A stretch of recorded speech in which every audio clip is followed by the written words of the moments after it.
ಶ್ಲೋಕಗಳು ಮುಗಿದು ಇವತ್ತಿನ ಶ್ಲೋಕಗಳಿಗೆ ಹೋಗುವ. ಕೃಷ್ಣಾಯ ಜ್ಞಾನಮುದ್ರಾಯ ಯೋಗಿನೇ ನಾಥಾಯ ರುಕ್ಮಿಣೇಶಾಯ ನಮೋ ವೇದಾಂತ ವೇದಿನೇ ರಾಮಾಯ ರಾಮಭದ್ರಾಯ ರಾಮಚಂದ್ರಾಯ ವೇದಸೆ ರಘುನಾಥಾಯ ನಾಥಾಯ ಸೀತಾಯ ಪತಯೇ ನಮಃ. मनोजवं मारुततुल्यवेगं जितेन्द्रियं बुद्धिमतां वरिष्ठं वातात्मजं वानरयोत्तमुख्यं श्रीरामदूतं शरणं प्रपद्ये. नारायणं निखिलपूर्णगुणैकदेहं निर्दोषम् आप्यतमम् अप्यखिलैः सुवाक्यैः अस्योद्भवादिदम् अशेषविशेषतोऽपि वन्द्यं सदा प्रियतमं मम सन्नमामि. श्रियपत्ये नित्या गणितगुणमाणिक्यविशद प्रभाजालोल्लासोपहत सकलावद्यतमसे जगज्जन्मस्तेम प्रलयरचनाशीलवपुषे नमो अशेषाम्नाय स्मृतिहृदय दीप्ताय हरये.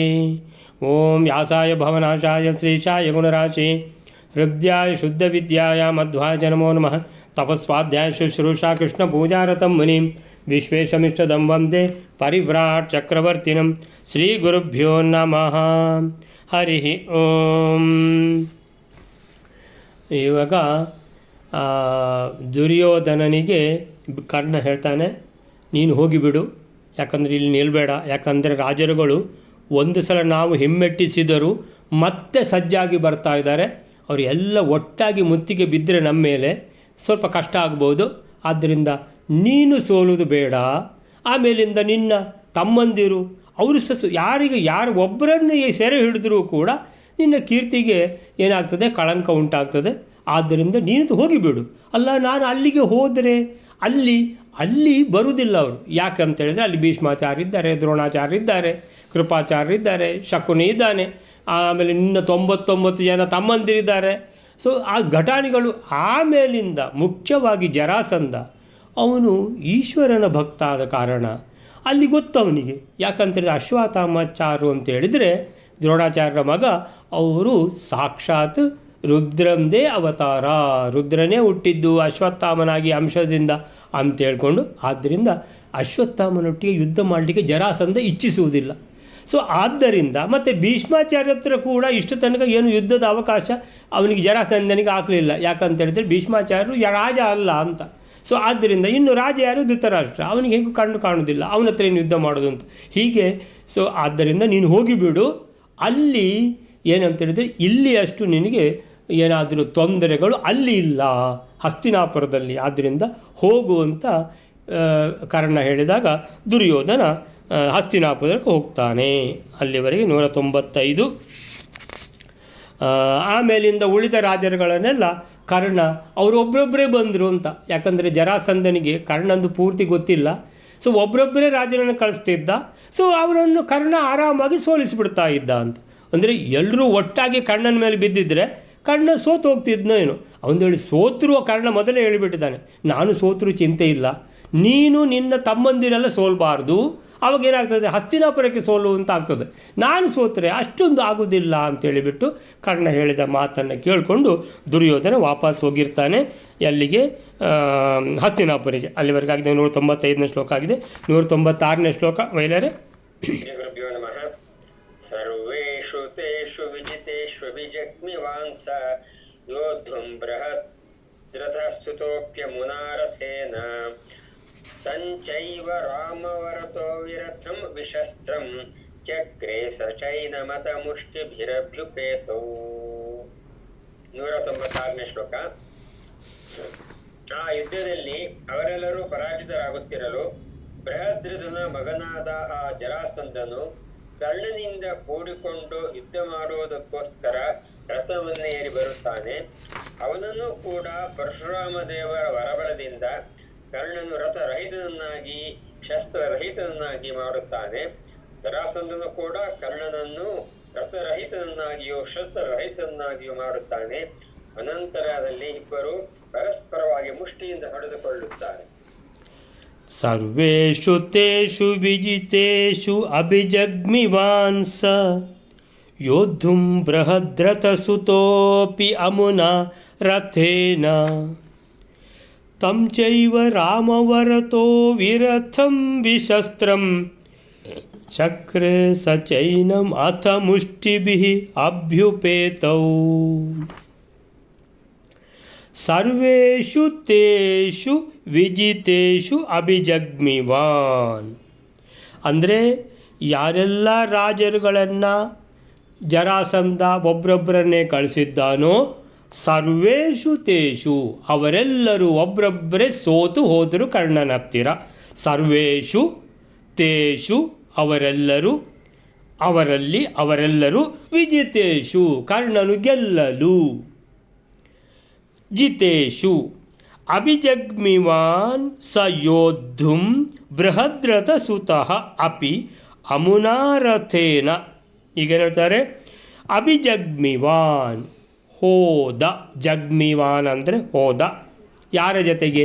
ಯೋದ್ಧುಂ ಬೃಹದ್ರಥ ಸುತೋಪಿ, ಬೃಹದ್ರಥನ ಮಗ ಯಾರು? ಜರಾಸಂಧ. ಸೊ ಜರಾಸಂಧನ ಜೊತೆಗೆ ಯುದ್ಧ ಮಾಡಲಿಕ್ಕೆ ಅಮುನಾರಥೇನ.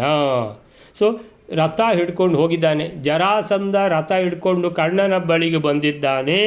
ಬೃಹದ್ರಥನ ರಥ, ಬಾರದ್ರಥ ಮಗ ಜರಾಸಂಧ ಹಿಡ್ಕೊಂಡು ಬಂದಿದ್ದಾನೆ.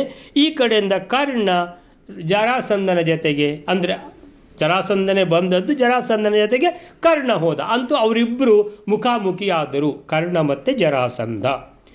ತಂ ಚೈವ ಅವನನ್ನೂ ಕೂಡ, ತಮ್ಮ ಅಂದರೆ ಜರಾಸಂಧನನ್ನು, ಚ ಏವ ಅವನನ್ನು ಕೂಡ, ರಾಮವರತೋ ಕರ್ಣನ ಗುರುಗಳು ಯಾರು ಅಂತ ಹೇಳಿದ್ರೆ ಪರಶುರಾಮಾಚಾರ್ಯ. ಸೊ ಪರಶುರಾಮಾಚಾರ್ಯ ವರದಿಂದ ವಿರಥಂ ವಿಶಸ್ತ್ರಂ, ರಥ ಇಲ್ಲದವನಾಗಿ ಮಾಡಿದ, ಶಸ್ತ್ರ ಇಲ್ಲದವನಾಗಿ ಮಾಡಿದ ಜರಾಸಂಧನನ್ನು. ಅಂದರೆ ಇದು ಸ್ವಲ್ಪ ದೊಡ್ಡ ವಿಷಯ. ಯಾಕಂತೇಳಿದರೆ ಜರಾಸಂಧನನ್ನು ರಥ ಇಲ್ಲದವನನ್ನಾಗಿ ಮಾಡೋದು ಅಂತೇಳಿದರೆ, ಶಸ್ತ್ರಹೀನನನ್ನಾಗಿ ಮಾಡೋದು ಅಂತೇಳಿದರೆ ಅಷ್ಟು ಸುಲಭದ ಮಾತಲ್ಲ. ಜರಾಸಂಧನಿಗೆ ಬ್ರಹ್ಮದೇವರ ವರ ಇದೆ, ರುದ್ರದೇವರ ವರ ಇದೆ, ಅಷ್ಟೆಲ್ಲ ವರ ಇದ್ದರೂ ಕರ್ಣ ಅವನನ್ನು ಹಿಮ್ಮೆಟ್ಟಿಸಿದ, ಅವನ ರಥ ಇಲ್ಲದವನನ್ನಾಗಿ ಮಾಡಿದ, ಶಸ್ತ್ರ ಇಲ್ಲದವನನ್ನಾಗಿ ಮಾಡಿದ ಅಂತೇಳಿದರೆ ದೊಡ್ಡ ವಿಷಯ. ಅದಕ್ಕೆ ಹೇಳ್ತಾರೆ ರಾಮವರತೋ. ಗುರುಗಳು ಯಾರು? ಪರಶುರಾಮಾಚಾರ್ಯರಲ್ಲ. ಹೌದು, ಪರಶುರಾಮಾಚಾರ್ಯರು ಕರ್ಣ ಹೊರಡುವಾಗ ಒಂದು ಕಂಡೀಷನ್ಸ್ ಅಪ್ಲೈ ಅಂತ ಒಂದು ಶಾಪದ ಥರನೂ ಕೊಟ್ಬಿಟ್ಟಿದ್ದಾರೆ. ಏನಂತೇಳಿದರೆ, ಏ ಕರ್ಣ, ನೀನು ನನಗೆ ಸುಳ್ಳು ಹೇಳಿದೀಯಾ, ಆದ್ದರಿಂದ ಯಾವಾಗ ನೀನು ಸ್ಪರ್ಧೆ ತಾನು ಗೆಲ್ಲಬೇಕು ಅಂತ ಹೋಗ್ತೀಯೋ ಆವಾಗ ನೀನು ಸೋಲ್ತಿ ಅಂತ, ಆವಾಗ ನಿನಗೆ ಮಂತ್ರ ಮರ್ತು ಹೋಗ್ತದೆ ಅಂತ. ಹಾಗಾದರೆ ಇಲ್ಲಿ ಅವನು ಸ್ಪರ್ಧೆ ಮಾಡಲಿಲ್ವಾ ಅಂತ ಕೇಳಿದರೆ, ಇಲ್ಲಿ ಮುಖ್ಯವಾಗಿ ಸ್ಪರ್ಧೆ ಇದ್ದದ್ದು ದುರ್ಯೋಧನ ಆ ಸ್ವಯಂವರದ ಹುಡುಗಿಯನ್ನು, ಕಾಶಿರಾಜನ ಮಗಳನ್ನು ಅಪಹರಿಸಿಕೊಂಡು ಹೋದ ಎಂಬ ಕೋಪದಿಂದ ಆ ರಾಜರುಗಳೆಲ್ಲ ದುರ್ಯೋಧನನ ಮೇಲೆ ದಂಡೆತ್ತಿ ಬಂದರು. ಹಿಮ್ಮೆಟ್ಟಿಸಿದಾಗ ಪುನಃ ವಾಪಸ್ ಬಂದರು ಸಜ್ಜಾಗಿ ಯುದ್ಧಕ್ಕೆ. ಅಂದರೆ ಈಗ ಕರ್ಣನ ಕೆಲಸ ಏನಿದ್ರಲ್ಲಿ, ದುರ್ಯೋಧನನ ಪರವಾಗಿ ಯುದ್ಧ ಮಾಡೋದು ಒಂದು. ಎರಡನೇದು, ತಾನು ಗೆಲ್ಲಬೇಕು ಅನ್ನುವಂಥದ್ದು ಏನೂ ಇಲ್ಲ. ಈಗ ಅವ್ರ ಮೈ ಮೇಲೆ ಬಿದ್ದವರನ್ನು ಒಂದು ಸಲ ಹಿಮ್ಮೆಟ್ಟಿಸಬೇಕು ಅಂತ. ಯಾಕಂದರೆ ಯುದ್ಧ ರಂಗದಲ್ಲಿ ಓಡಿ ಹೋಗ್ಲಿಕ್ಕೆ ಆಗೋದಿಲ್ಲ ಅಷ್ಟೇ ಅಂತೇಳಿದ್ರೆ ಅಷ್ಟೇ ಇದ್ದದ್ದು ಅಂತೇಳಿದ್ರೆ, ತಾನು ಸ್ಪರ್ಧೆಯಲ್ಲಿ ಅವರನ್ನು ಗೆಲ್ಲಬೇಕು, ಇವರನ್ನು ಗೆಲ್ಲಬೇಕು, ಜರಾಸಂಧನನ್ನು ಗೆಲ್ಲಬೇಕು ಅನ್ನುವಂಥದ್ದು ಯಾವುದೂ ಕರ್ಣನಿಗೆ ಇರಲಿಲ್ಲ ಅಂತ ಇಟ್ಕೊಳ್ಬೋದು, ಒಂದು ಆಲೋಚನೆ ಹಾಗೆ. ಆದ್ದರಿಂದ ಪರಶುರಾಮಾಚಾರ್ಯರ ವರ ಮಾತ್ರ ಕೆಲಸ ಮಾಡ್ತಾ ಇದೆ, ಅವರು ಕೊಟ್ಟ ವಿದ್ಯೆ ಅನ್ನುವಂಥದ್ದು ಮಾತ್ರ ಕೆಲಸ ಮಾಡ್ತಾ ಇದೆ. ಅವರಿಂದ ಶಸ್ತ್ರಾಸ್ತ್ರಗಳನ್ನು ಕರ್ಣ ಪಡ್ಕೊಂಡಿದ್ದಾನೆ. ಆ ಶಸ್ತ್ರಾಸ್ತ್ರಗಳನ್ನು ಆ ಪರಶುರಾಮ ದೇವರ ಅನುಗ್ರಹದಿಂದ ಅವನು ಇವತ್ತು ಎಲ್ಲ ಗೆದ್ದಿದ್ದಾನೆ ಅನ್ನುವಂಥದ್ದು ಅಂಶ. ಅಂದರೆ ತಾನು ಗೆಲ್ಲಬೇಕು ಅನ್ನುವಂಥದ್ದು ಏನು ಇಲ್ಲ, ಅವರು ಬಂದು ಮೈಮೇಲೆ ಬಿದ್ದ ಕಾರಣ ಅವರನ್ನು ಹಿಮ್ಮೆಟ್ಟಿಸಬೇಕು ಅಂತ ಅಲ್ಲಿಂದ ಇವರನ್ನೆಲ್ಲ ಹಿಮ್ಮೆಟ್ಟಿಸಿಕೊಂಡು ತಾನು ಬಂದುಬಿಡಬೇಕು, ಇಷ್ಟೇ ಇದ್ದ ಕಾರಣ ಬಹುಶಃ ಅವನಿಗೆ ಆ ವರ ಮಾತ್ರ ಕೆಲಸ ಮಾಡಿತು ಅಂತೇಳಿದೆ. ಶಾಪ ಏನು ತೊಂದರೆ ಕೊಟ್ಟಿಲ್ಲ ಅನ್ನುವಂಥದ್ದು. ತಂಚೈವ ರಾಮವರತೋ, ಆ ಜರಾಸಂಧನನ್ನು ಕೂಡ ರಾಮವರತೋ ಅಂದರೆ ಪರಶುರಾಮ ದೇವರ ಅನುಗ್ರಹದಿಂದ ವಿರಥಂ ರಥ ಇಲ್ಲದವನನ್ನಾಗಿ, ಯಾರನ್ನು? ಜರಾಸಂಧನನ್ನು, ವಿಶಸ್ತ್ರಂ ಶಸ್ತ್ರ ಇಲ್ಲದವನನ್ನಾಗಿ ಮಾಡಿದ, ಚಕ್ರೆ ಮಾಡಿದ. ಚಕ್ರೆ ಚಕ್ರಾತೆ ಚಕ್ರಿರೆ. ಸೊ ಸ ಚೈನಂ ಅಥ ಮುಷ್ಟಿಭಿ ಅಭ್ಯುಪೇತೌ. ಸ ಚೈನಂ ಅಂತೇಳಿದರೆ ಯಾವಾಗ ಜರಾಸಂಧನನ್ನು ಆ ಬೃಹದ್ ರಥನ ಮಗ ಯಾರು ಬಾರ್ಹದ್ರಥ, ಅವನ ಹತ್ರ ದೊಡ್ಡ ರಥ ಇರುವ ಕಾರಣ ಅವನಿಗೆ ಬೃಹದ್ರಥ, ಅವನ ಅಪ್ಪನಿಗೆ ಬೃಹದ್ರಥ ಅಂತ ಹೆಸರು. ಯಾರ್ದು? ಜರಾಸಂಧನ ತಂದೆಗೆ. ಸೊ ಆಯಿತಾ, ಆ ರಥವನ್ನೇ ಇಲ್ಲದನ್ನಾಗಿ ಮಾಡಿಬಿಟ್ಟಿದ್ದಾನೆ, ಭೂಮಿಗೆ ಬಿದ್ದಿದ್ದಾನೆ ಜರಾಸಂಧ. ಅಲ್ಲಿಂದ ಜರಾಸಂಧ ಮುಷ್ಟಿ ಯುದ್ಧಕ್ಕೆ ಬಂದ ಕರ್ಣನ ಹತ್ತಿರ. ಸಚ ಏನಂ ಅಥ ಮುಷ್ಟಿಭಿ ಅಭ್ಯುಪೇತೌ. ಮುಷ್ಟಿಯಿಂದ ಯುದ್ಧ ಮಾಡಲಿಕ್ಕೆ ಶುರು ಮಾಡಿದ, ಮುಷ್ಟಿಗಳಿಂದ ಯುದ್ಧ ಮಾಡಲಿಕ್ಕೆ ಶುರು ಮಾಡಿದ. ಸೊ 196ನೇ ಶ್ಲೋಕಕ್ಕೆ ಸರ್ವೇಷು ತೇಷು ವಿಜಿತೇಷು ಅಭಿಜಗ್ಮಿವಾನ್ ಸ. ಅವರೆಲ್ಲ ಪರಾಭವಗೊಂಡ ಮೇಲೆ ಜರಾಸಂಧ ಅವನೊಂದಿಗೆ ಕಾದಲು ರಥವೇರಿ ಹೊರಟ. ಅವನನ್ನು ಸಹ ಪರಶುರಾಮರು ನೀಡಿದ ವರದಿಂದಾಗಿ ಕರ್ಣ ವಿರತನನ್ನಾಗಿಯೂ ನಿರಾಯುಧನನ್ನಾಗಿಯೂ ವಿರತಂ ವಿಶಸ್ತ್ರಂ, ಶಸ್ತ್ರ ಇಲ್ಲದವನಾಗಿಯೂ ರಥ ಇಲ್ಲದವನಾಗಿಯೂ ಮಾಡಿದ. ಯಾರನ್ನ? ಜರಾಸಂಧನನ್ನ. ಅದು ಏನು ಅಂತ ಹೇಳಿದರೆ ರಾಮವರತೋ, ಪರಶುರಾಮ ದೇವರ ಅವರು ನೀಡಿದ ವರದಿಂದಾಗಿ. ಅವನು ಸಹ ಇವನನ್ನು ಹಾಗೆಯೇ ಮಾಡಿದ. ಅವನು ಸಹ ಇವನನ್ನು ಹಾಗೆಯೇ ಮಾಡಿದ ಅಂತೇಳಿದೆ. ಸ ತಂ ಚೈವ ರಾಮವರತೋ ವಿರತಂ ವಿಶಸ್ತ್ರಂ ಚಕ್ರೆ ಸ ಚ ಏನಂ ಅಥ. ಸ ಚ ಏನಂ ಅಥ ಅಂತೇಳಿದರೆ ಇಲ್ಲಿ ಇನ್ನೂ ಒಂದು ಪಾಯಿಂಟ್ ಉಂಟು ಅಂತಾರೆ. ಸ ಅಂದರೆ ಜರಾಸಂಧ, ಚ ಮತ್ತು ಏನಂ ಅಂದರೆ ಅವನು ಕೂಡ ಇವನನ್ನು, ಸ ಚ ಏನಂ ಅವನು ಕೂಡ ಇವನನ್ನು ಹಾಗೆ ಮಾಡಿದ ಅಂತೇಳಿದರೆ ಏನರ್ಥ? ಕರ್ಣನು ಜರಾಸಂಧನನ್ನು ರಥ ಇಲ್ಲದವನಾಗಿ ಶಸ್ತ್ರ ಇಲ್ಲದವನಾಗಿ ಮಾಡಿದಾಗ ಅವನು ಹಾಗೆ ಮಾಡಿದ. ಸ ಚ ಏನಂ ಅಂತೇಳಿದರೆ ಕರ್ಣನಿಗೂ ರಥ ಇಲ್ಲದಾಗೆ ಜರಾಸಂಧ ಮಾಡಿದ. ಹಾಗಾದರೆ ಇಬ್ಬರೂ ಭೂಮಿಗೆ ಬಿದ್ದಿದ್ದಾರೆ. ಅಂದರೆ ಇದು ಒನ್ ಸೈಡೆಡ್ ಅಲ್ಲ, ಕರ್ಣ ಮಾತ್ರ ಜರಾಸಂಧನನ್ನು ರಥ ಇಲ್ಲದವನಾಗಿ ಮಾಡಿದ್ದಲ್ಲ. ಇಲ್ಲಿ ಹೇಗೆ ಹೇಳಿದ್ದಾರೆ ಅಂತ ಹೇಳಿದರೆ ಸರ್ವೇಷು ತೇಷು ವಿಜಿತೇಷು, ಅವರೆಲ್ಲರನ್ನು ಹಿಮ್ಮೆಟ್ಟಿಸಿ ಕರ್ಣ ಏನಾಗಿದ್ದಾನೆ? ಗೆದ್ದಿದ್ದಾನೆ. ಅಭಿಜಗ್ಮಿವಾನ್ ಹೊರಟಿದ್ದಾನೆ. ಸ ಯೋದ್ಧುಂ ಬೃಹದ್ರಥ ಸುತೋ, ಜರಾಸಂಧನ ಜೊತೆ ಯುದ್ಧಕ್ಕೆ ಹೋಗಿದ್ದಾನೆ. ಅಪಿ ಅಮುನಾ ರಥೇನ, ಅವನು ಕೂಡ ರಥದಿಂದ ಬಂದಿದ್ದಾನೆ.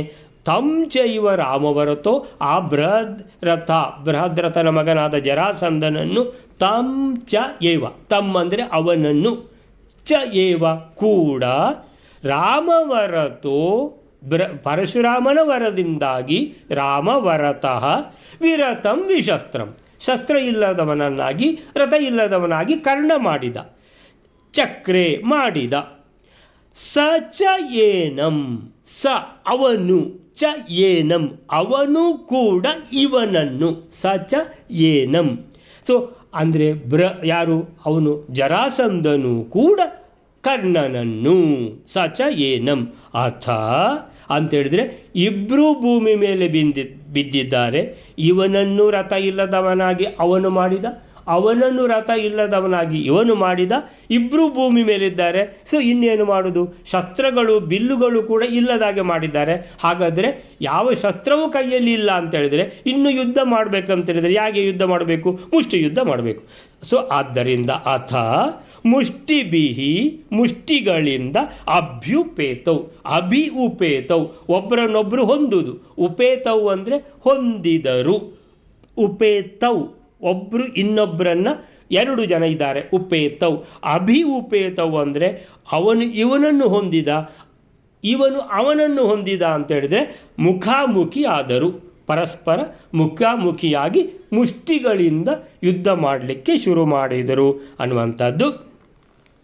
ಜರಾಸಂಧನಂತಹ ಮಹಾವೀರನನ್ನು ಸಹ ಕರ್ಣನಿಗೆ ಜಯಿಸಲು ಸಾಧ್ಯವಾದದ್ದು ಪರಶುರಾಮರು ನೀಡಿದ ವರದ ಬಲದಿಂದ. ಸ್ಪರ್ಧೆಯಿಲ್ಲದೆ ಕಾದಿದಾಗ ಅವನಿಗೆ ಎಂದೂ ಸೋಲಿಲ್ಲ ಎಂಬ ಪರಶುರಾಮ ದೇವರ ವರ. ಅಂದರೆ ನೀನು ಯಾವಾಗ ಸ್ಪರ್ಧೆ ಮಾಡಿ ಈಗ ನಾನು ಜರಾಸಂಧನನ್ನು ಗೆದ್ದೇ ಗೆಲ್ಲಬೇಕಂತ ಹೋದರೆ ಕರ್ಣ ಸೋಲ್ತಿದ್ದ. ಇವಾಗ ಜರಾಸಂಧ ನನ್ನ ಮೈ ಮೇಲೆ ಬೀಳ್ತಾನೆ, ಅವನನ್ನು ಹೇಗಾದರೂ ಹಿಮ್ಮೆಟ್ಟಿಸಬೇಕು ಅಷ್ಟೇ ಅಂತ ಇರುವಾಗ ಏನಂದರೆ ಸೆಲ್ಫ್ ಡಿಫೆನ್ಸ್ ಅಂತ, ಆವಾಗ ಪರಶುರಾಮ ದೇವರ ವರ ಕೆಲಸ ಮಾಡ್ತದೆ. ಸೊ ಹೀಗೆ ಏನು ಮಾಡಿದ, ಅವನು ಸ್ಪರ್ಧೆ ಇಲ್ಲದೆ ಕಾದಿದಾಗ ಅವನಿಗೆ ಎಂದೂ ಸೋಲಿಲ್ಲ ಅಂತ ಪರಶುರಾಮ ದೇವರು ಕರ್ಣನಿಗೆ ವರ ನೀಡಿದ್ದಾರೆ. ಆ ವರದ ಆಧಾರದಿಂದ ಕರ್ಣ ಆ ಜರಾಸಂಧನನ್ನು ರಥ ಇಲ್ಲದವನಾಗಿ ಮಾಡಿದ. ಆ ಜರಾಸಂಧನೂ ಕೂಡ ಅವನಿಗೆ ಬ್ರಹ್ಮದೇವರ ವರ ಇದೆ, ಅವನಿಗೆ ರುದ್ರದೇವರ ವರ ಇದೆ. ಆದ್ದರಿಂದ ಅವನು ಕರ್ಣನನ್ನು ರಥಹೀನನನ್ನಾಗಿ ಶಸ್ತ್ರಹೀನನನ್ನಾಗಿ ಮಾಡಿದ. ಈಗ ಇಬ್ಬರು ಭೂಮಿ ಮೇಲೆ ಬಿದ್ದಿದ್ದಾರೆ. ಆಗ ಮುಷ್ಟಿಭಿ ಅಭ್ಯುಪೇತೌ ಅಂತ. ಸೊ ಹೀಗೆ ಕರ್ಣನನ್ನು ವೀರತನನ್ನಾಗಿ ಮಾಡಲು ಜರಾಸಂಧನಿಗೆ ಬ್ರಹ್ಮ ರುದ್ರಾದಿಗಳ ವರ ಕಾರಣವಾಗಿತ್ತು ಅಂತೇಳಿದರೆ ವರದ ಬಲದಿಂದಲೇ ನಡೀತಾ ಇದೆ ಅನ್ನುವಂಥದ್ದನ್ನು ತೋರಿಸ್ತಾ ಇದ್ದಾರೆ. ಇಲ್ಲಿ ಕರ್ಣನಿಗೆ ಪರಶುರಾಮ ದೇವರ ವರ, ಅಲ್ಲಿ ಜರಾಸಂಧನಿಗೆ ಬ್ರಹ್ಮದೇವರ ಮತ್ತು ರುದ್ರದೇವರ ವರ. ಸೊ ಹೀಗೆ ಆ ವರದ ಕಾರಣದಿಂದ ಏನಾಗ್ತದೆ, ಇಬ್ಬರು ಬಲ ಪ್ರದರ್ಶನ ತೋರಿಸ್ತಾ ಇದ್ದಾರೆ ಅಂತ ಹೇಳುವಲ್ಲಿಗೆ 196ನೇ ಶ್ಲೋಕ ಆಯಿತು. ನೆಕ್ಸ್ಟ್ ಶ್ಲೋಕ ವೇಳೆಯರೆ. ಸಂಧೌ ಯದೈವ ಜರಯ ಪ್ರತಿಸಂಧಿತಸ್ಯ ಕರ್ಣೋ ಜಘಾನನ ಪರತ್ರ ತುತೋಷ ರಾಜ ಜ್ಞಾತಮೇತದಪಿ ಹೋಹಲಿನ ತದೇತದ್ ಜ್ಞಾತಂ ತ್ವಯಾ ಭವತತೋ ಮಮ ಕೃತ್ಯ ಏವ. 197ನೇ ಶ್ಲೋಕ. ಈ ಕರ್ಣನು ಯಾವಾಗ ಜರ ಎನ್ನುವ ರಾಕ್ಷಸಿಯಿಂದ ಕೂಡಿಸಲ್ಪಟ್ಟ ಜರಾಸಂಧನ ಸಂಧಿಯಲ್ಲಿ ಹೊಡೆದನೋ, ಸಂಧಿ ವ್ಯತಿರಿಕ್ತ ಸ್ಥಳದಲ್ಲಿ ಹೊಡೆಯಲಿಲ್ಲವೋ, ಆಗ ಜರಾಸಂಧನು ಸಂತುಷ್ಟನಾಗುತ್ತಾನೆ. ಈ ಮರ್ಮಸ್ಥಾನವು ಬಲರಾಮನಿಂದಲೂ ಕೂಡ ತಿಳಿಯಲ್ಪಡಲಿಲ್ಲ, ಆದರೆ ಅದೀಗ ನಿನ್ನಿಂದ ತಿಳಿಯಲ್ಪಟ್ಟಿತು. ಇದು ಆಶ್ಚರ್ಯಕರವಾದ ಸಂಗತಿಯಾಗಿದೆ. ಆದ್ದರಿಂದ ಮರ್ಮಸ್ಥಾನವನ್ನು ತಿಳಿಯುವುದಾದ ಪ್ರಯುಕ್ತ ನೀನು ನನ್ನ ಭೃತ್ಯನೇ ಆಗು ಅಂತ ಹೇಳುತ್ತಾನೆ. ಯಾರು? ಜರಾಸಂಧ. ಸಂಧೌ ಯದೈವ ಜರಯ ಪ್ರತಿಸಂಧಿತಸ್ಯ ಕರ್ಣೋ ಜಘಾನನ ಪರತ್ರ ತುತೋಷ ರಾಜ ನ ಜ್ಞಾನಮೇತದಪಿ ಹೋ ಹಲಿನಾ ತದೇತತ್ ಜ್ಞಾತಂ ತ್ವಯಾ ಭವತತೋ ಮಮ ಭೃತ್ಯ ಏವ. ಸಂಧೌ ಅಂದರೆ ಸಂಧಿ ಅಂದರೆ ಜರಾಸಂಧ ಅಂದರೆ ಏನಿದು ಸಂಧಿ ಅಂತ ಹೇಳಿದರೆ, ಜರಾಸಂಧ ಹುಟ್ಟಿದ, ಅವನ ಹುಟ್ಟು ಅಂತ ಹೇಳಿದರೆ ಹೇಗೆ, ಅವನ ತಂದೆ ಕೂಡ ಮಗ ಇಲ್ಲ ಅಂತ ಹೇಳ್ಕೊಂಡು ಯಾಗ ಮಾಡಿದ್ದಾರೆ. ಆ ಯಾಗದಲ್ಲಿ ಪುರೋಹಿತರು ಆ ಜರಾಸಂಧನ ತಂದೆ ಬೃಹದ್ರಥನ ಹೆಂಡತಿಗೆ ಕೊಡಲಿಕ್ಕೆ ಪಾಯಸ ಹೆಂಡತಿಗೆ ಕೊಟ್ಟಿದ್ದಾರೆ. ಅವಳು ಏನು ಮಾಡಿದ್ದಾಳೆ, ಅದನ್ನು ತನ್ನ ಸವತಿ ಒಟ್ಟಿಗೆ ಅಂತೇಳಿದರೆ ಇನ್ನೊಬ್ಬಳು ಪಟ್ಟದ ರಾಣಿ ಕೊಟ್ಟದ್ದು ಅವಳು ಇನ್ನೊಂದು ರಾಣಿಗೂ ಕೊಟ್ಟಳು. ಇಬ್ಬರು ಪಾಯಸವನ್ನು ಹಂಚಿ ತಿಂದರು. ಅದೇನಾಯಿತು, ಅವಳಿಗಂತ ಕೊಟ್ಟದ್ದು, ಅವಳದನ್ನು ಪಾಲು ಮಾಡಿ ಇನ್ನೊಬ್ಬಳಿಗೆ ಕೊಟ್ಟಳು. ಸೊ ಇಬ್ಬರು ಗರ್ಭಿಣಿಯರಾದರು. ಹಾಗಾದರೆ ಏನಿದು ವಿಷಯ ಅಂತ ಹೇಳಿದ್ರೆ, ಅರ್ಧ ಮಗು ಇವಳಿಗೆ ಹುಟ್ಟಿತು, ಅರ್ಧ ಮಗು ಅವಳಿಗೆ ಹುಟ್ಟಿತು. ಅಂದರೆ ಎರಡು ಜೀವನೇ ಇಲ್ಲ.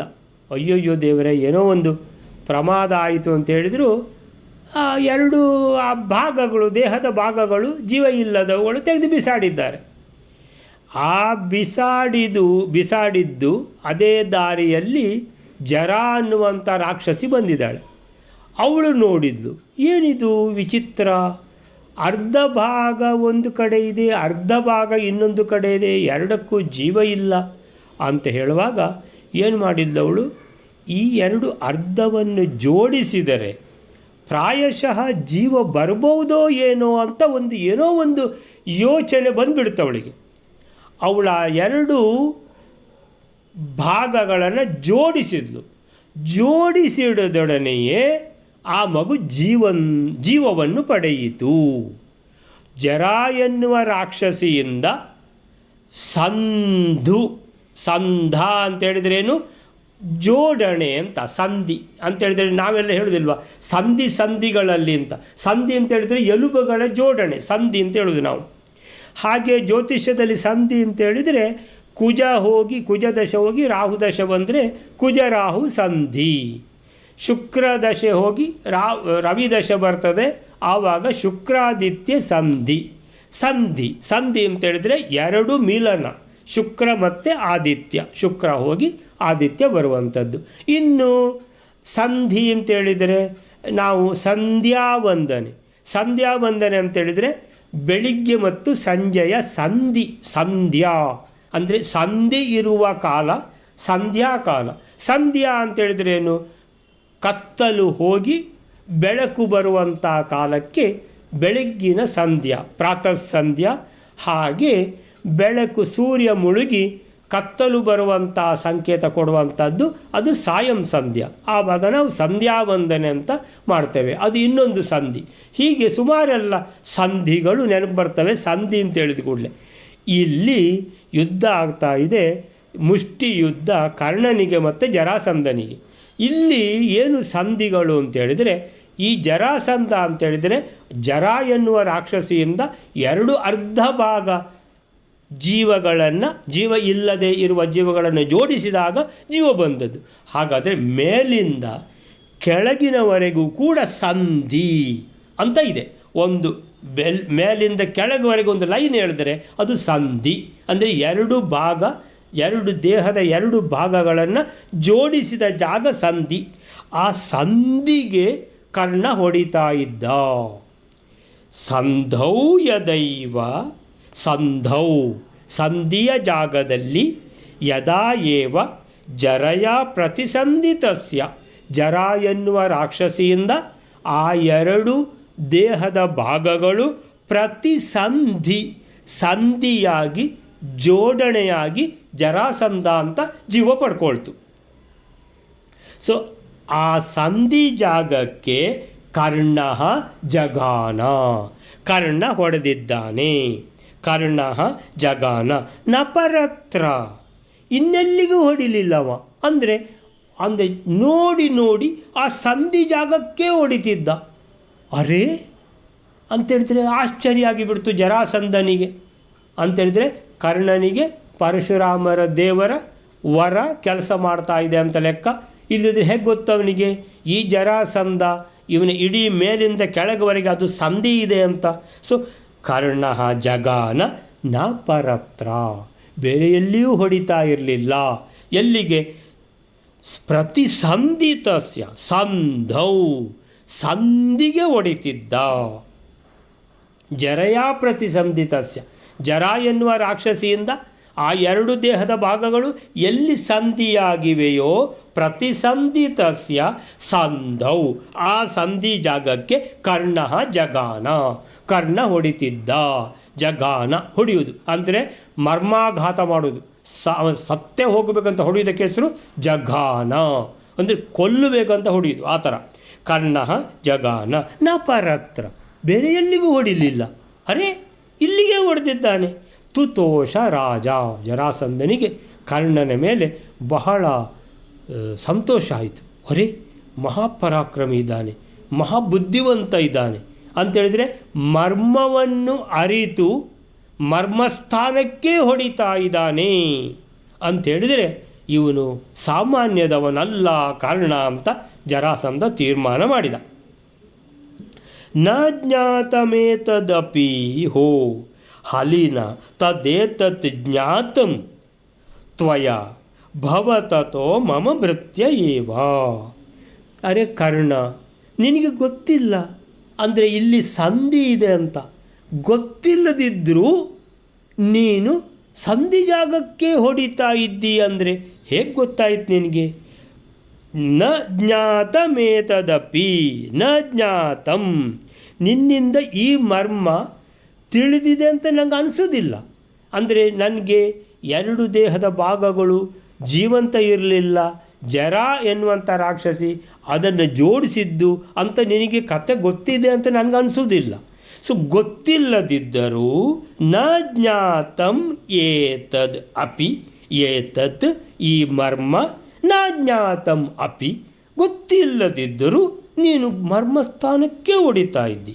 ಹೋ ಹಲಿನ ತದೇತತ್ ಜ್ಞಾತಂ ಅಂತೇಳಿದ್ರೆ ಬಲರಾಮನಿಂದಲೂ ಅಂದರೆ ನನ್ನ ಮರ್ಮಸ್ಥಾನ ತಿಳಿಯಪಡಲಿಲ್ಲ ಅಂತೇಳಿದ್ರೆ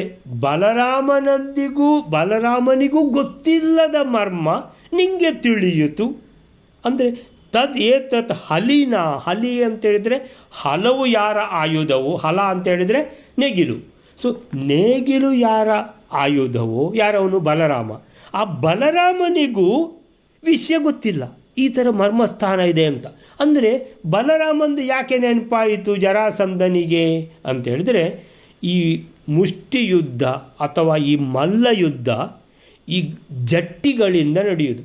ಈ ಜಟ್ಟಿಗಳಲ್ಲಿ ಯಾವುದೆಲ್ಲ ರಾಜರುಗಳು ಜಟ್ಟಿಗಳು ಅಂತೇಳಿದ್ರೆ, ಮಹಾಬಲಿಷ್ಠರು ಅಂತೇಳಿದರೆ ಬಲರಾಮ, ಜರಾಸಂಧ, ಭೀಮಸೇನ, ದುರ್ಯೋಧನ, ಕೀಚಕ, ಇವರೆಲ್ಲ ಶಲ್ಯ, ಇವರೆಲ್ಲ ಅಂತೇಳಿದರೆ ಮಲ್ಲಯುದ್ಧದಲ್ಲಿ ಅತ್ಯಂತ ಬಲಿಷ್ಠರು ಇವರು ಅಂತೇಳಿದರೆ ಅವನಿಗೆ ಯಾರ್ದು ನೆನಪಾಯಿತು? ಬಲರಾಮನ ನೆನಪಾಯಿತು. ಬಲರಾಮನ ಜೊತೆಗೆ ನಂದು ಮುಷ್ಟಿಯುದ್ಧ ಆಗಿತ್ತು, ಆದರೆ ಅವನಿಗೂ ತಿಳಿದಿರಲಿಲ್ಲ ನಂದು ಮರ್ಮಸ್ಥಾನ, ಎಲ್ಲೆಲ್ಲಿಗೋ ಹೊಡಿತಿದ್ದ.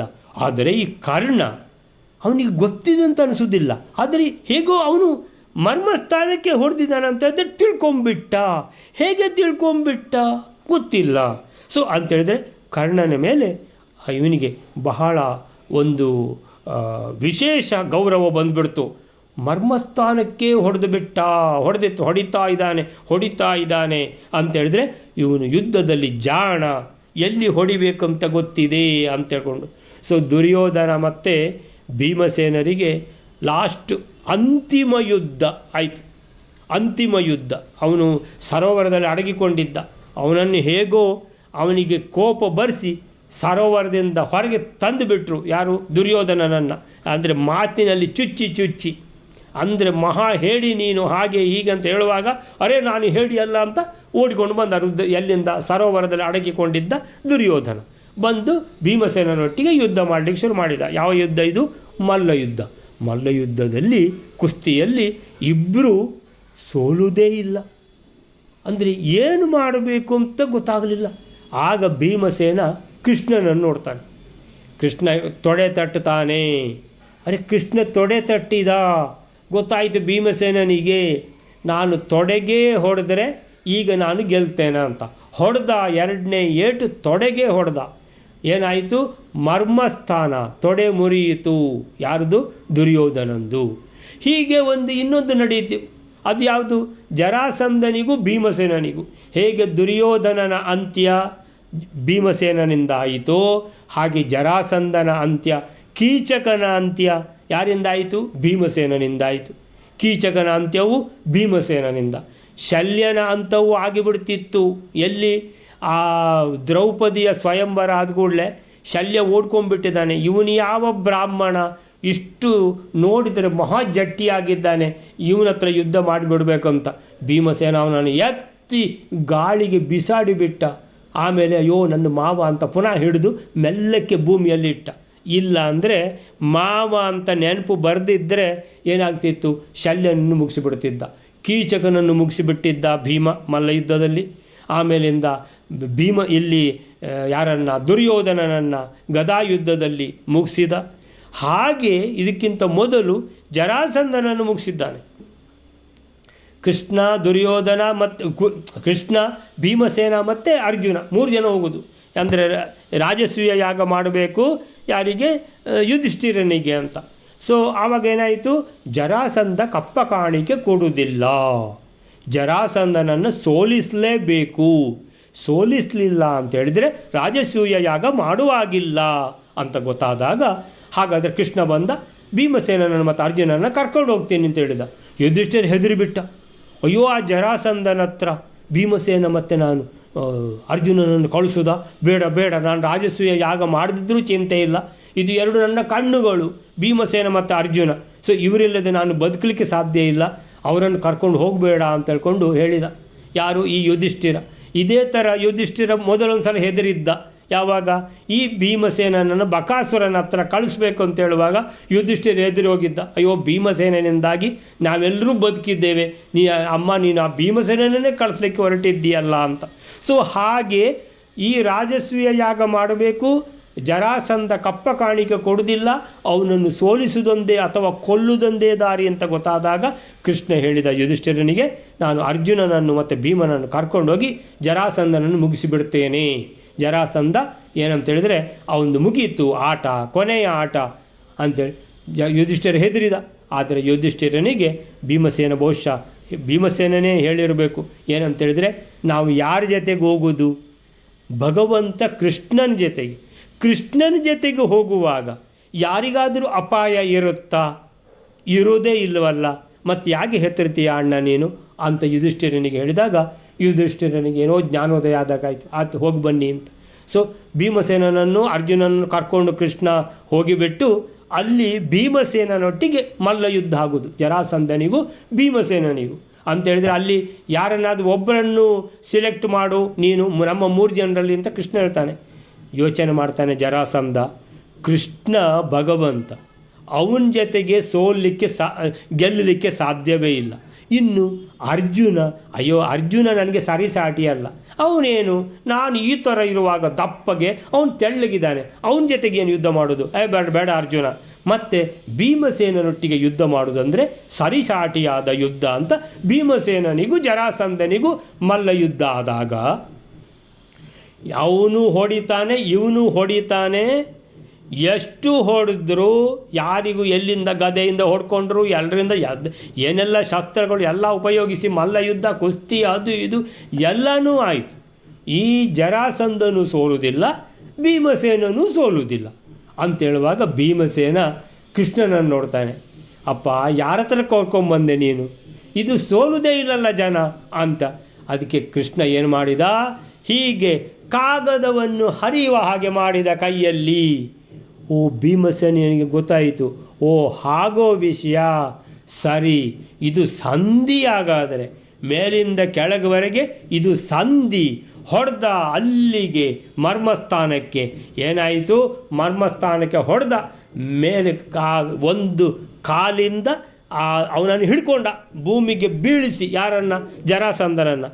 ಮೇಲಿಂದ ತಲೆಯನ್ನು ಅರ್ಧ ಮಾಡಿದ, ಮೇಲಿಂದ ಕೆಳಗುವರೆಗೆ ಸೀಳಿದ ಜರಾಸಂಧನನ್ನು ಭೀಮಸೇನ. ಸೀಳಿ ಏನು ಮಾಡಿದ, ತಲೆ ಆ ಕಡೆ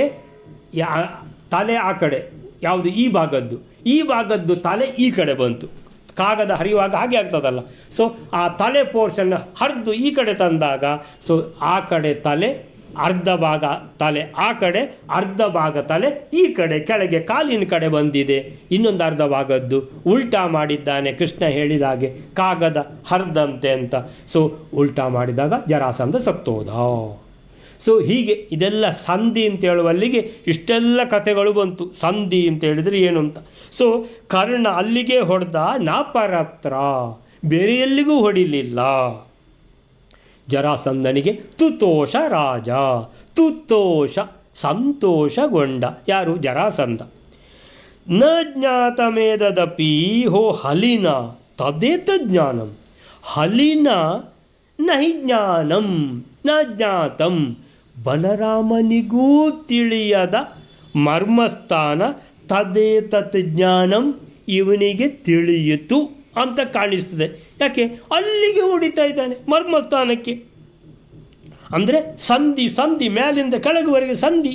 ಸೊ ತ್ವಯಾ ಭವ ತಥೋ, ಕರ್ಣನಿಗೆ ಹೇಳ್ತಾನೆ ಜರಾಸಂಧ, ಮೆಚ್ಚಿದ್ದೇನೆ ಕರ್ಣ ನಿನ್ನ ಪರಾಕ್ರಮ. ಆದ್ದರಿಂದ ತ್ವಯಾ ಭವ ತಥೋ ತತಃ ತ್ವಯಾ ಮಮ ಭೃತ್ಯ ಏವ ಭವ.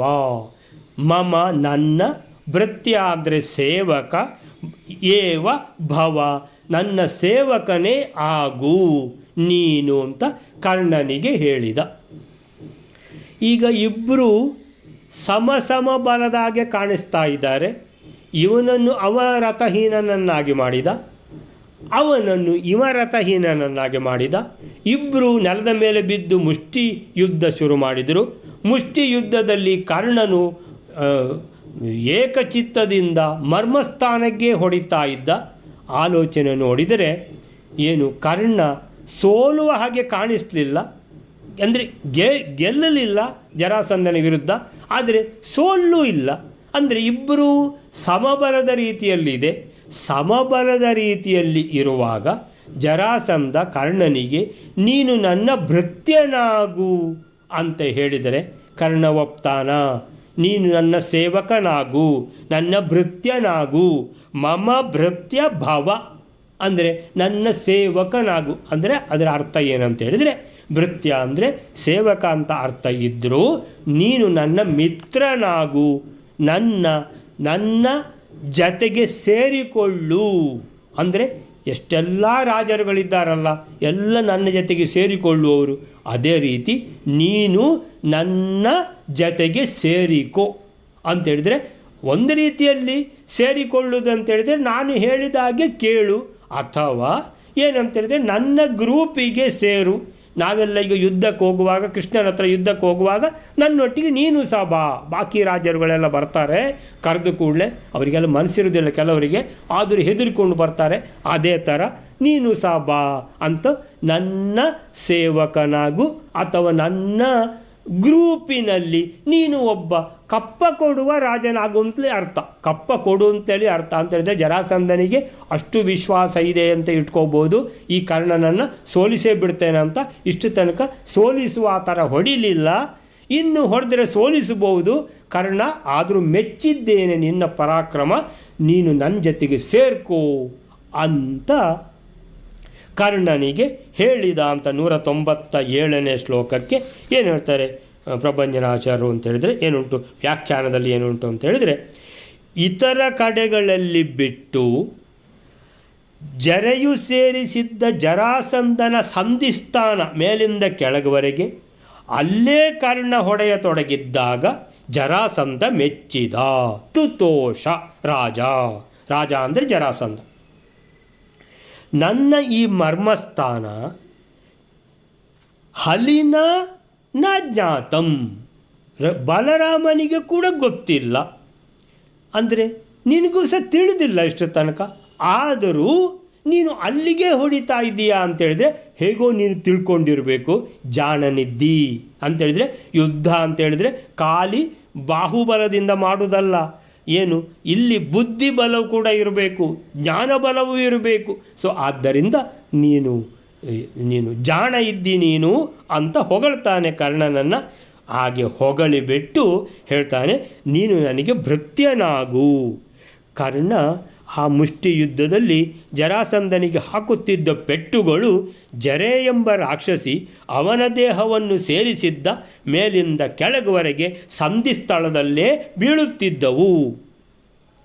ಅದಕ್ಕೆ ಕಾರಣ ಹಿಂದೆ ಹೇಳಿದಂತೆ ಪರಶುರಾಮ ದೇವರ ವರವೇ ಇರಬೇಕು. ಜರಾಸಂಧ ಅದು ಕರ್ಣನದೇ ಸಾಮರ್ಥ್ಯ ಎಂದು ಭ್ರಮಿಸಿದ. ಪರಶುರಾಮ ದೇವರ ವರ ಅಂತ ಜರಾಸಂಧನಿಗೆ ಗೊತ್ತಾಗಲಿಲ್ಲ. ಅಲ್ಲ, ಜರಾಸಂಧನದ್ದು ಕೂಡ ಬ್ರಹ್ಮದೇವರ ವರ ಮತ್ತು ರುದ್ರದೇವರ ವರನೇ ತಾನೆ. ಹೀಗೆ ಹೋರಾಟ ಹಾಗೇ ಸಾಗಿದಲ್ಲಿ ಇಷ್ಟು ಬುದ್ಧಿವಂತನಾದ ಕರ್ಣ ಇರುವಾಗ ತನಗೆ ಒಂದು ವೇಳೆ ಸೋಲಾದರೂ ಆಗಬಹುದು ಅಂತ ಸ್ವಲ್ಪ ಹೆದರಿದನೋ ಏನೋ. ಸೊ ಬಲರಾಮನಿಗೂ ತಿಳಿಯದಿದ್ದ ರಹಸ್ಯ ಕರ್ಣನಿಗೆ ಹೇಗೆ ತಿಳಿಯಿತು ಎಂದು ಆಶ್ಚರ್ಯಪಟ್ಟ. ಕೊನೆಗೆ ಸಂಧಾನವೇ ಒಳಿತು ಎಂದು ಹೇಳಿ ಕರ್ಣನೊಂದಿಗೆ ಯುದ್ಧ ನಿಲ್ಲಿಸಿ ನೀನು ನನ್ನ ಅನುಯಾಯಿಯಾಗು, ನಮ್ಮ ಜೊತೆಗೆ ಸೇರ್ಕೋ ಅಂತ ಅವನೊಂದಿಗೆ ಸ್ನೇಹ ಬೆಳೆಸಿದ. ಸ್ನೇಹ ಮಿತ್ರತ್ವ ಅಂತೇಳಿದರೆ ನನ್ನ ಭೃತ್ಯನಾಗು. ಭೃತ್ಯನೊಟ್ಟಿಗೆ ಸ್ನೇಹ ಇರುವುದಿಲ್ಲ, ಮಿತ್ರನೊಟ್ಟಿಗೆ ಸ್ನೇಹ. ಅಂದರೆ ಭೃತ್ಯ ಅಂತ ಶಬ್ದ ಇದ್ದರೂ ಅದರ ಅರ್ಥ ಏನಂತೇಳಿದರೆ ಭೃತ್ಯನು ಮಿತ್ರನು ಎರಡೂ ಆಗು ಅಂತ. ಸೊ ಆ ರೀತಿಯಲ್ಲಿ ಅನುಯಾಯಿಯಾಗು, ನನ್ನ ಜೊತೆಗೆ ಸೇರ್ಕೋ, ನನ್ನನ್ನು ಅನುಸರಿಸುವವನಾಗು. ಹೀಗೆ ಮತ್ತು ಏನಂತೇಳಿದರೆ ಜರಾಸಂಧ ಮತ್ತು ಕರ್ಣರ ಮಧ್ಯದಲ್ಲಿ ಒಂದು ಒಪ್ಪಿಗೆ ಥರ ಆಯಿತು. ಸೊ ಏನು ಈಗ ಕರ್ಣ ಇದಕ್ಕೆ ಒಪ್ತಾನೋ ಇದಕ್ಕೆ ಅಥವಾ ಇಲ್ಲ ಅಂತಾನೋ ಹೇಗೆ ಈ ಜರಾಸಂಧನಿಗೆ ಕರ್ಣನ ಜೊತೆಗೆ ಸ್ವಲ್ಪ ಯುದ್ಧ ಮಾಡಲಿಕ್ಕೆ ಅಂಜಿಕೆ ಥರ ಆದಾಗೆ ಕರ್ಣನಿಗೂ ಜರಾಸಂಧನ ಜೊತೆಗೆ ಯುದ್ಧ ಮಾಡುವಾಗ ಅಂಥದ್ದು ಅಂಜಿಕೆ ಏನಾದರೂ ಆಗಿತ್ತೋ ಏನು ವಿಷಯ ಅಂತ ನಾಳೆ ನೋಡುವ. ಶ್ರೀಕೃಷ್ಣಾರ್ಪಣ ಮಸ್ತು. ಇಲ್ಲಿಗೆ ನಿಲ್ಲಿಸ್ಕೊಳ್ಳೋಣ. ಕೃಷ್ಣಾರ್ಪಣ ಮಸ್ತು.